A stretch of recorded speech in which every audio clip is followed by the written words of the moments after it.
하나님 말씀 이제 들을 건데요. 오늘 말씀은 요한복음 3장 16절입니다. 우리 같이 이 말씀 읽을 때 하나님께서 나에게 하신다 혹은 오늘 또 처음 예배드리러 온 시아에게 하신다 생각하시고 말씀 읽으시면 좋겠어요. 암송하신 분은 그냥 암송하셔도 됩니다. 시작! 하나님이 세상을 이처럼 사랑하사 독생자를 주셨으니 이는 그를 믿는 자마다 멸망하지 않고 영생을 얻게 하려 하심이라.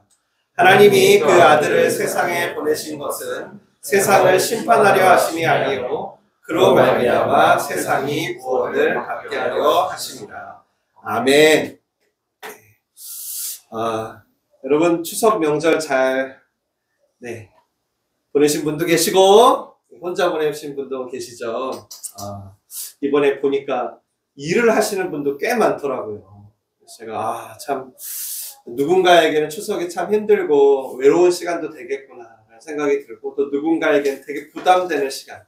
왜냐하면 부모님들이 뭐 결혼 얘기하죠, 취직 얘기하죠, 막 시간들 되겠구나 생각이 들었어요. 이번 주 기도하다가 이번 한 주는 특별히 좀 설교를, 성령의 열매에 대한 설교를 잠시 멈추고 여러분께 좀 요한복음 3장 16절의 말씀을 나누면 좋겠다라는 생각이 들었습니다. 한 직장인이 근무를 마치고 퇴근을 했어요. 근데 평소보다 너무 힘이 없어 보이는 거예요. 왜냐면 상사에게 들었던 그 말이요, 비수처럼 꽂혔거든요. 넌 너무 일을 못해. 넌 도움이 안 돼, 회사에. 그러니까 너 명절에도 나와서 네가 나머지 일 좀 해. 너무 그 말이 힘들게 한 거예요. 내가 잘리면 어쩌나 그래서가 아니라 사실은 그는 날마다 내면에서 들려오는 소리가 있었어요. 그것 때문에 늘 시달렸었어요. 그게 무슨 소리였냐면 난 쓸모가 없어. 난 잘 안 될 거야. 나는 탈락될 거야. 이런 소리에 늘 시달렸거든요. 그렇게 축 처진 어깨로 이제 집으로 걸어가고 있었던 거예요. 여러분, 이런 사람은 복음을 듣기가 참 어렵습니다. 참 어려워요. 왜냐하면 복음이 뭐죠? 하나님이 인간에게 뭐죠? 들려주는 굿뉴스죠. 뭐 이런 게 있겠죠. 나는 너를 사랑해. 오늘 우리 기도했죠, 시아를 위해. 내가 너와 영원히 함께 할 거야. 내가 너를 지킬 거야. 이게 복음이잖아요. 근데 이거를 들을 수가 없는 거예요. 왜죠? 그 음성을 들어도 와닿지가 않아요. 하나님의 말씀은 마치 지금 내 현실과는 너무 동떨어진 듯 느껴지는 거죠. 난 이렇게 힘든데, 이렇게 초라한데, 이렇게 뭔가 비어있는 듯 공허한데, 무슨 하나님이 날 사랑한다는 거야. 정말 사랑하는데 왜 이래. 이런 마음이 복음을 다 이렇게 밀어내고 튕겨내는 거예요. 그리고 사실 이건 저의 옛날, 저희 청년 시절 명절의 이야기. 근데 이런 소리를 저는 청년 때 들었는데 인생의 첫 출발부터 들었던 사람이 한 명 있어요. 그 사람의 이름은 다윗이라고 해요. 다윗 아시죠? 다윗? 흔히 다윗을 이스라엘의 왕 중에 최고의 왕, 가장 위대한 왕이라고 하죠.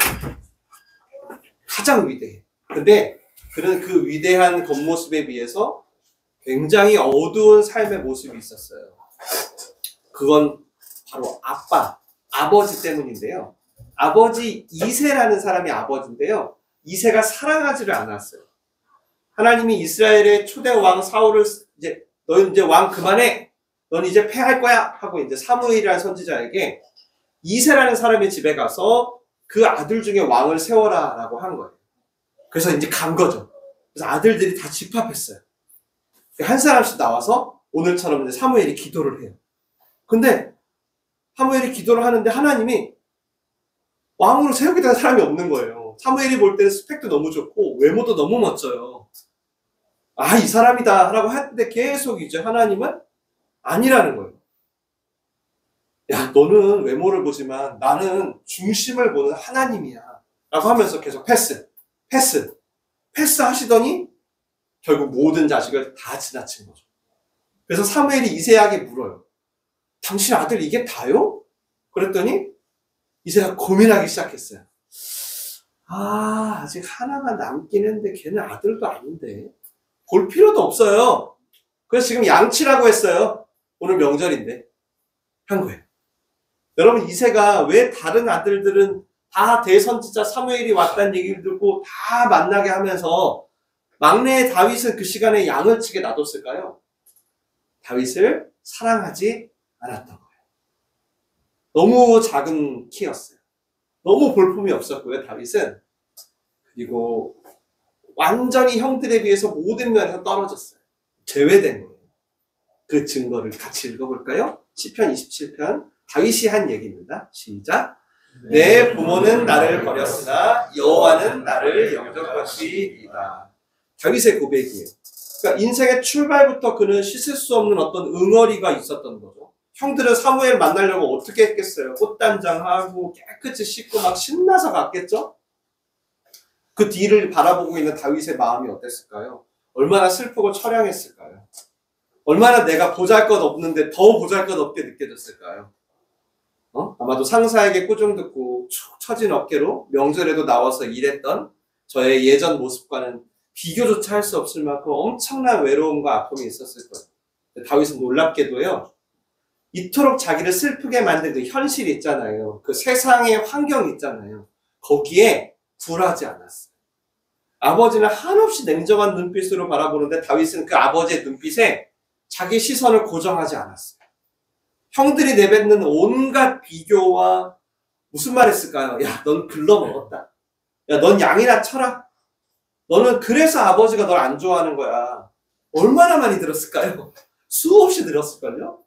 다윗은 그 말들에 자기 마음을 빼앗기지 않았어요. 오히려 놀라울 정도로 집요하게 그런 세상이 던지는 소리 있잖아요. 그런 소리를 넘어서 더 높은 곳에서 들려오는 하나님의 음성에 귀를 기울였어요. 다윗아, 데이빗, 가족이 널 버릴지라도 내가 너의 친히 너의 목자가 돼서 너를 이끌 거야. 이 음성에 반응했다. 너의 부모는 너를 버렸지만 나는 너를 영접할 거야. 그랬더니 이 고백을 했나 봐요. 시편 27편에 다윗이 썼잖아요. 내 부모는 날 버려도 여호와는 날 영접했어. 여러분, 다윗의 출발은 굉장히 초라했어요. 어두웠어요. 그를 둘러싼 환경은 절대 그로 하여금 뭔가 꿈을 갖게 하는 전혀 그런 게 아닙니다. 근데 놀랍게도 다윗은 거기에 내 마음을 두지 않은 거예요. 하나님이 어느 날 오늘 같은 명절에도 양을 치고 있는 다윗을 찾아가셨겠죠?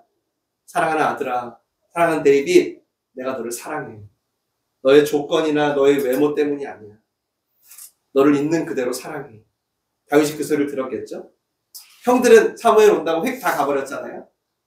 홀로 남아서 아마 늑대와 이리 사이에서 내게 맡겨진 양들을 지키느라고 막 고군분투하면서 생각했겠죠.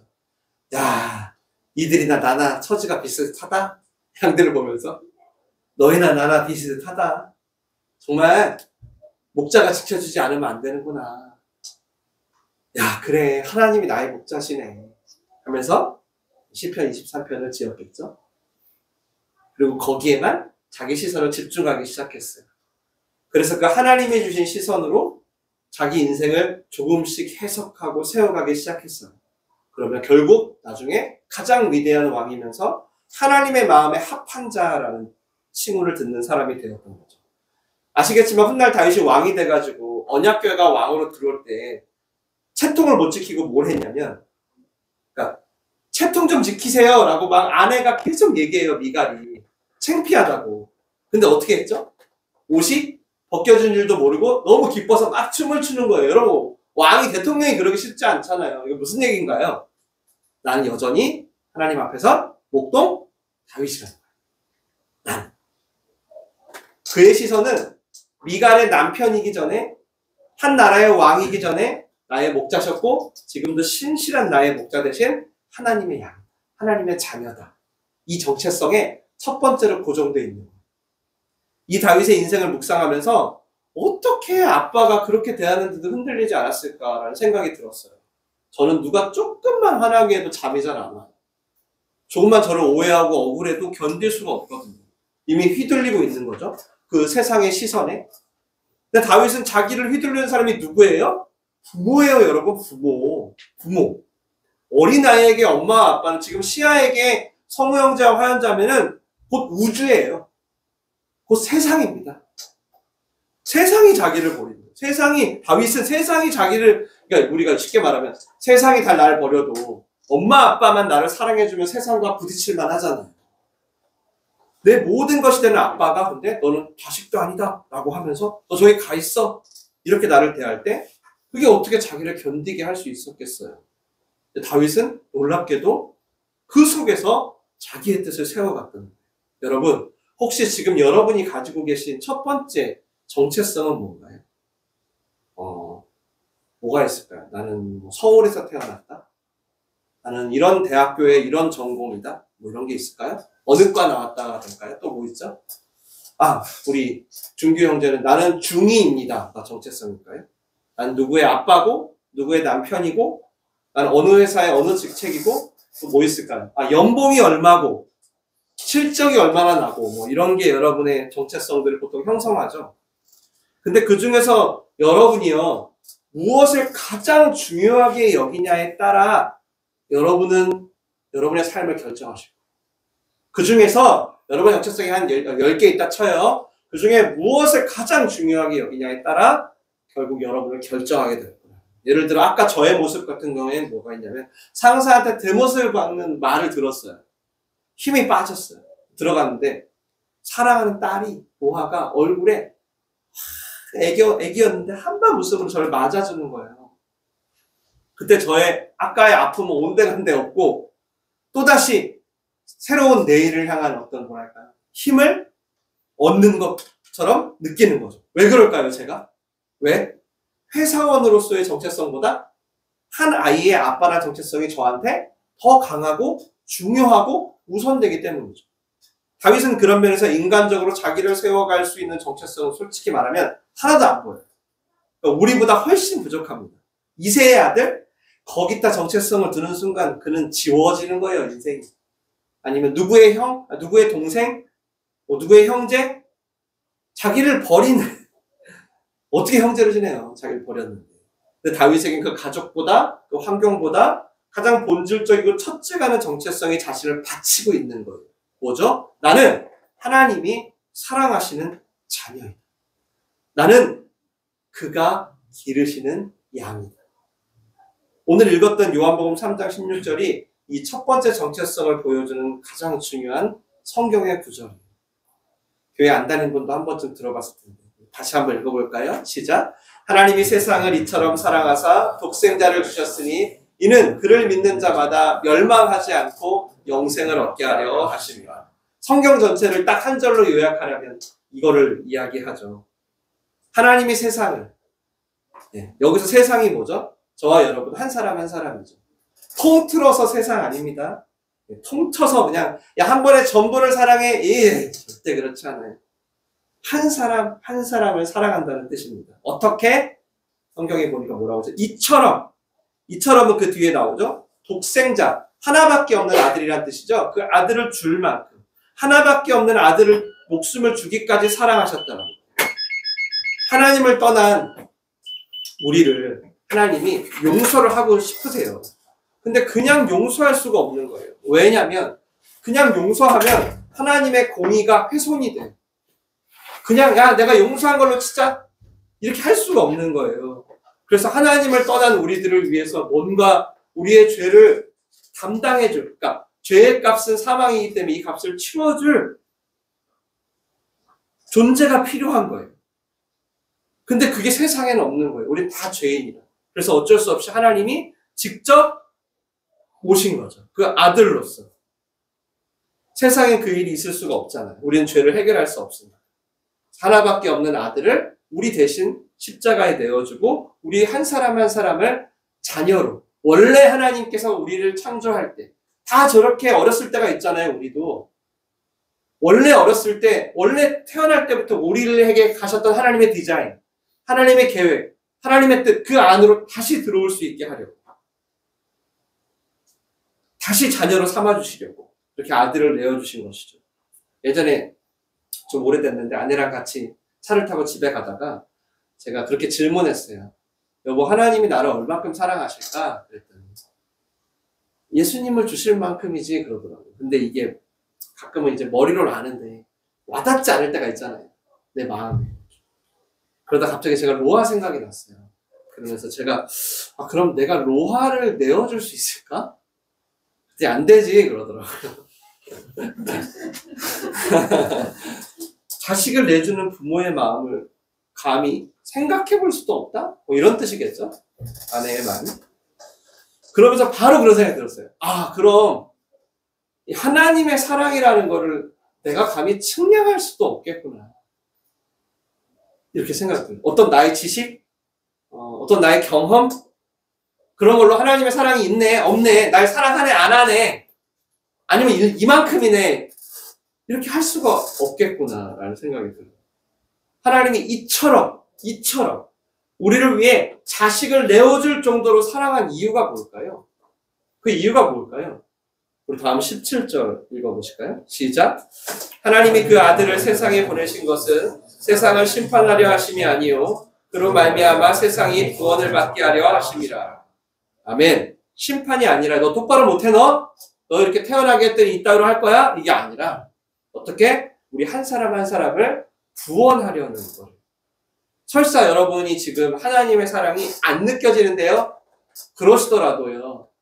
아마 여러분의 기준 때문일 텐데 안 느껴지시더라도요. 여러분 일단 오늘 설교를 통해 들으시잖아요.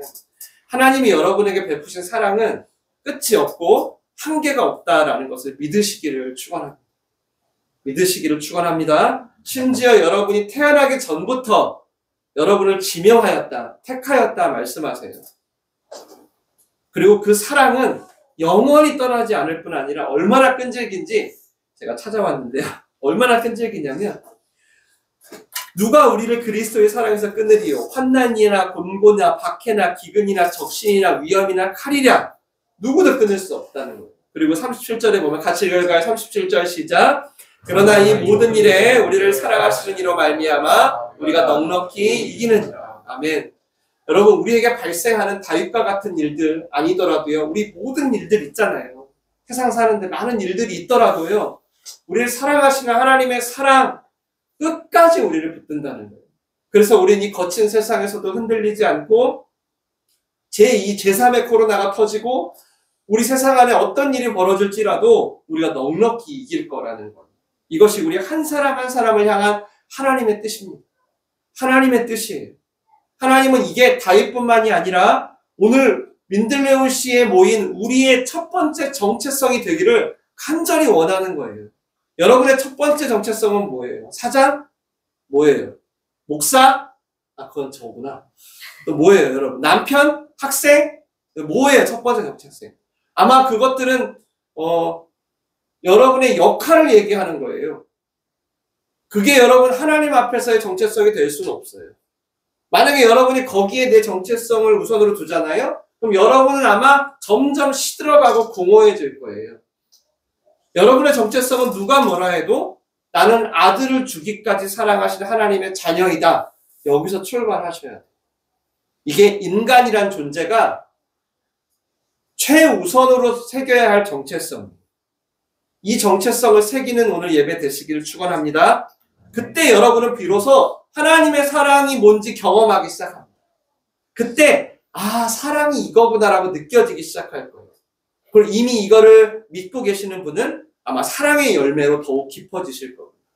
하나뿐인 아들을 줬단 말이에요. 그분은 다 준 거예요. 제가 로아를 주잖아요. 전 다 준 거예요. 다 준 겁니다. 그러니까 지금 뒷길이 없어요. 여지없이 우리에게 온 거예요. 아들을 버렸는데 뭘 아껴요. 전심으로 왔어요, 우리에게. 그래서 첫마디 하는 거예요. 그게 뭐예요? 사랑한다. 우리를 사랑한다. 그러면 우리도 어떻게 나가야 돼요? 사랑받는 자녀로서 나가야 사랑을 느끼죠. 직장인으로 나갈 거예요, 하나님께? 사장으로 나갈 거예요? 혹시 여러분이 다른 거에 정체성을 두잖아요? 사장으로서 먼저 뒀다 칩시다. 그럼 제가 장담하는데 회사에서 나오는 순간 인생이 공허할 거예요. 제 정체성이 목사잖아요. 여러분 제가 그럼 목사 할 수 있을 것 같아요? 저 벌써 교회 문 닫았습니다. 제가 목사로서 잘못할 때가 얼마나 많은데, 설교 못할 때 이럴 때 어떡해요? 너무 수치스럽고 불안해서 견딜 수 없을걸요, 제가? 저는 하나님께 목사로 오지 않아요. 만약에 남편을 우선순위에 두고, 가족 책임지지 못하면 어쩌나. 늘 두렵죠. 내 마음이 어디에 정체성을 두고 있는지를 말해주는 거예요. 하나님이 사랑하시는 자녀입니다. 이것이 우리를 살아있게 하고 인생의 의미를 찾게 해요. 내가 사랑받고 있다는 거. 이거 느끼면 여러분 우리가 세상을 넉넉히 이겨요. 다윗은 이걸 깨달은 겁니다. 하나님이 알게 해줬죠. 처음엔 자기 아빠가 첫 번째 정체성이죠. 그 어린애가. 자기 아빠가 첫 번째예요. 그리고 인생이 출발됐어요. 어땠을까요? 엄청 고통스럽죠. 근데 하나님의 사랑을 경험하다 보니까 하나님이 내가 육신의 부모를 만나기 전부터 나를 아시는 분이었어? 라는 걸 알게 된 거예요. 읽어볼까요? 다윗의 고백입니다. 앞에 보시고 시작. 내가 모태에서부터 주를 의지하여 싸우며 나의 어머니의 배에서부터 주께서 나를 택하셨사오니 나는 항상 주를 찬송하리이다. 즉 부모가 나를 알기 전에 하나님이 먼저 나를 아셨다. 내 속에 뭔가 우리는 몰라요. 우리가 어떻게 알아요? 시아가 태어난 이유를. 우리 알 수 없어요. 몰라요. 여러분 태어난 이유 알아요? 몰라요. 근데 뭔가 하나님의 일을 이루실 만한 좋은 것이 있는 걸 아시고 택하신 거죠. 이 땅에 보내주신 거예요. 이걸 다윗이 본 거죠. 만약 이게 맞다면 여러분 다윗이 첫 번째로 본 인격은 누구예요? 육신의 부모가 아니라 하나님이셨다. 그러니 내 첫 번째 정체성의 뿌리는 사람이나 환경이 아니라 오직 하나님 안에 있는 게 당연하구나. 당연하구나. 혹시 아빠가 섭섭하게 해도 나만 빼놓고 형들 명절에 다 보내고 상사가 섭섭하게 해도 어떤 환경이 나를 엄습해와도 내 영원한 아버지는 나를 버리지 않아. 그러니 나는 그 하나님 안에서 안전할 수 있어. 그리고 얼마든지 승리할 수 있어. 이게 다윗에게 믿어진 것입니다. 다윗은 그렇게 인간과 환경과 세상의 시선에 나의 첫 번째 정체성을 두지 않고 그 아들로서, 남편으로서, 직장인으로서, 사장으로서의 정체성이 있을지라도 뭐예요? 그건 세 번째, 네 번째, 다섯 번째, 일곱 번째 정체성이지 첫 번째 정체성은 아니었던 거예요. 훗날 다윗이 사울 왕의 사위가 되거든요. 대기업 사위도 대단한데 왕의 사위니까 대단하죠. 완전 금수저죠.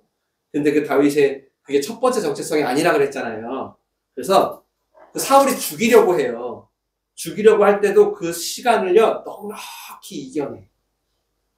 다 뺏기거든요. 넉넉히 이겨내. 심지어 자기 와이프 아내가 조롱해요. 그때도요 다윗은 남편이 첫 번째 정체성이 아닌 거예요. 그래서 나는 하나님의 양이야. 나는 그래서 춤출 수도 있어. 당신은 날 무시하지만 나는 하나님의 양이야. 이게 첫 번째 거예요. 그러니까 넘어갈 수 있는 거예요. 여러분 교회라는 데를 나왔다면 하나님이라는 존재를 여러분이 믿으셨다면 이 정체성을 회복하는 게 여러분의 터닝포인트예요. 날마다. 정말이에요. 여러분이 가장 근원적인 정체성을 회복하시길 축원합니다. 이 정체성이 여러분의 고향인 거예요. 여러분이 지금 이번 주에 다녀온 고향도 맞아요. 근데 그건 첫 번째 정체성은 아니에요. 그거는 먼지처럼 사라집니다. 여러분 지금 우리 부모님들이 몇 년이나 더 살 것 같아요. 우리는요. 여러분 우리가 이 첫 번째 정체성이 없으면 얼마나 이 세상 살기가 어려운데요. 다른 어떤 음성을 듣기 전에 사랑하는 아들아, 사랑하는 딸아, 내가 너를 이 땅에 보냈단다. 이 음성이 여러분의 첫 번째 울림이 되시기를 바랍니다. 저는 이거를 교회를 이렇게 오래 다녔는데도 아주 늦게 깨달았어요. 바보처럼. 저도 이 요한복음 3장 16절을 못 외웠을까? 맨날 교회 선생님 외우라고 해서 외웠죠. 맨날 외웠어요. 근데 알아도요, 뭔가 그걸로 뭔가 부족하다고 느껴지더라고요. 그래서 뭐 공부가 됐든 돈이 됐든 사업이 됐든 뭔가 그래도 내가 열심히 해봐야지 근데 문제가 뭔지 아세요? 내가 생각한 대로 잘 되면 하나님의 사랑이 느껴지는데 내가 생각한 대로 안 되면은 사랑은 무슨 사랑 이러는 거예요. 막 우울해지고. 그래서 내가 알았죠. 내가 지금 진짜 믿음이 없었구나 아직. 내가 진짜 아직 믿는 게 아니었구나라는 걸 알게 됐어요. 여러분 아마 다 하나님을 믿는 이유들은 있을 거예요. 좀 다를지라도. 어떤 분은 천국 가려고, 어떤 분은 잘 먹고 잘 살라고, 어떤 분은 주식 올라가게 해달라고, 어떤 분은 마음의 위로를 위해, 어떤 분은 친구 때문에, 어떤 분은 그냥 대대로 그냥 우리가 교회 다녔어요. 어떤 분은 세상을 바꾸기 위해. 전부 다르지만 저도 이 중에 하나였거든요. 이유가 교회라는 데를 나간 데가. 근데 어느 순간 오늘 본문을 읽다가요. 이 세상은 하나님의 사랑으로 충만하다는 걸 느끼게 됐어요. 물론 겉으로는 아니에요. 뉴스를 보시면 아시겠지만. 근데 하나님의 말씀을 통해서 이 세상은 하나님의 사랑으로 가득하구나. 하나님이 세상을 이처럼 사랑하시는구나. 내가 목사이기 전에 한 그리스도인으로서 하나님께 사랑받고 있구나. 내가 직장이기 전에, 내가 가장이기 전에, 내가 한 명의 자녀로서 사랑받고 있구나. 내가 가는 곳이 높은 산이든 거친 들이든 어디든지 간에 하나님은 그곳에서 나를 사랑하시며 나를 위해 사랑의 열매를 준비하고 있구나. 이것이 교리가 아니라 뭐라 그럴까요? 진심으로 믿어지고 받아들여지기 시작한 거죠.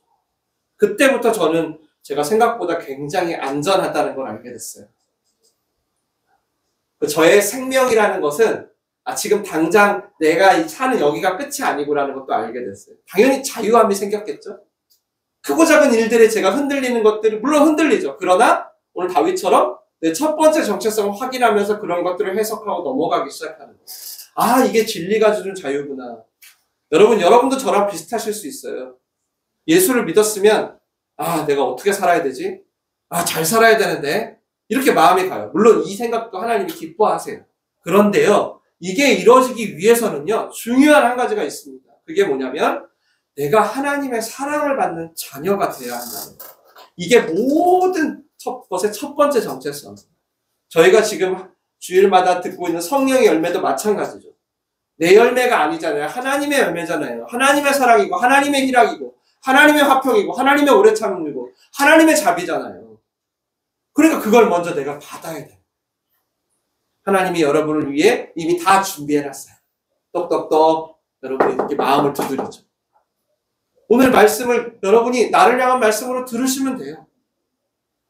하나님이 여러분을 얼마나 깊이 이해하고 기다리고 참고 사랑하고 계시는지 여러분이 누리는 것이 우리의 인간에게는 첫 번째입니다.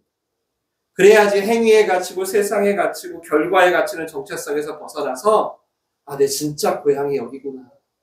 나의 삶의 의미라는 것은 여기서 출발하는구나. 그걸 깨닫기 시작하고 그때 제가 아까 설교 초두에 말씀드렸죠. 하나님의 사랑이라는 게 뭔지 그때 경험합니다. 이해되세요? 그때 경험합니다. 여러분 그래서 받아들이셔야 돼요. 모든 영역에서 이렇게 나는 하나님의 사랑을 받는 사람이다 생각하는 거예요. 어디서든 여러분의 행위와 상관 여러분 잘하든 못하든 나는 예수님의 값으로 지불된 인생이다. 이렇게. 여러분 목사가요. 하나님의 사랑을 하나님을 이 나를 얼마나 사랑하는지를 몰라. 근데 제가 성도들에게 사랑을 전할 수 있을까요? 부모가 하나님이 자기를 얼마나 사랑하는지 몰라. 근데 자녀에게 어떻게 하나님의 사랑을 전해요? 여러분 애인이 하나님이 자기를 얼마나 사랑하는지 모르는데 어떻게 연인에게 애인에게 하나님의 사랑을 나눠요? 말도 안 돼요.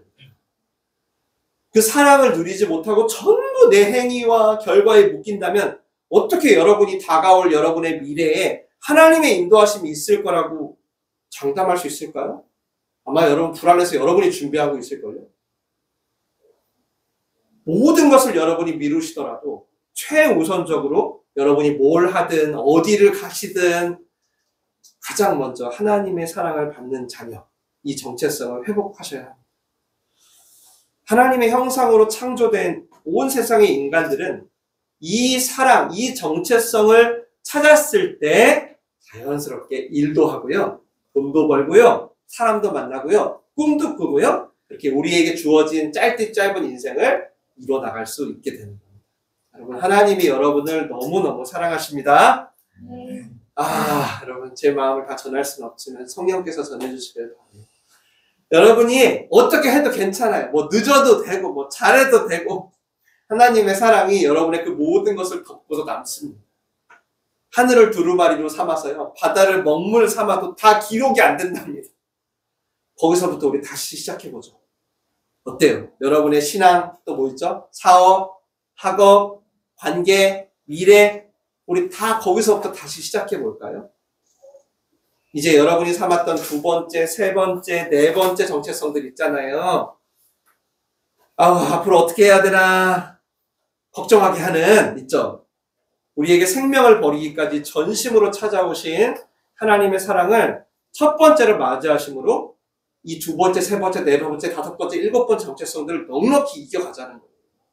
우리 오늘을 다시 그런 예배의 시작으로 삼아보자는 거예요. 그런 우리 민들레오시 되시길 주님의 이름으로 축원합니다. 그런 우리 최성우, 김하연, 최시아 가정 되시길 주님의 이름으로 축원합니다. 같이 기도할까요?